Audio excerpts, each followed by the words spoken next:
Welcome back, and in this video we're going to look at how you can use custom prompts to tailor the responses you get from GitHub Copilot. Let's look at the first example, which we have an original function with no type annotations. What we're going to do is select this code, and I'm going to hit Command I. If you're on Windows, hit Control I. Then we're going to say, I want to upgrade this function to have type annotations. Then we're going to hit Enter.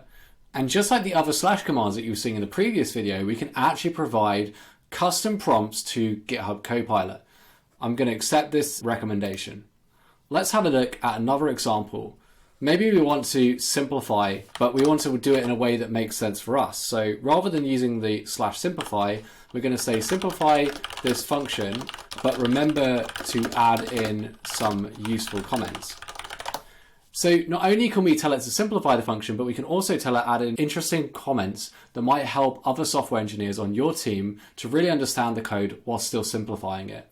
Let's have a look at a translation task. We've got some JavaScript code here, but really what we want to do is work with Python code in this example. So let's select all of our code. And again, if I'm on Windows, it'll be Control I, but for Mac, it'll be Command I.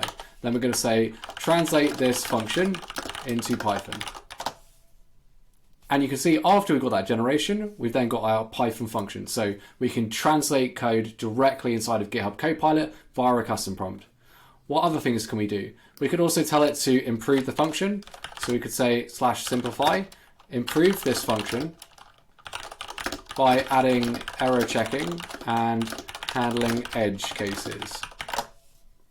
So not only are we simplifying the function, but we're also adding in specific edge cases. Now, one thing to watch out from here is you can see, for example, it's imported union, but union isn't defined. So one way you can actually solve these errors is you can put them straight back in, right? And we're just going to run it again. And we're going to say union is not defined, and we'll pass that specific error back into Copilot. Copilot's then clever enough to know that although it's added specific typing to the Python function, it forgot to add the import. And therefore we can almost do a circular loop of constantly feeding back the stack traces of whatever language you're working in into Copilot to then fix the code. Let's also have another look at Copilot chat.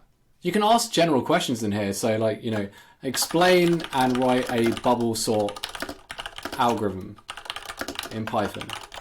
Now, one thing that can be quite good about using GitHub Copilot over ChatGPT is that after it's explained or generated some specific bit of code, we can go and create a new cell or just in any Python file, and you can see you've got copy to clipboard, so I can immediately copy it to clipboard.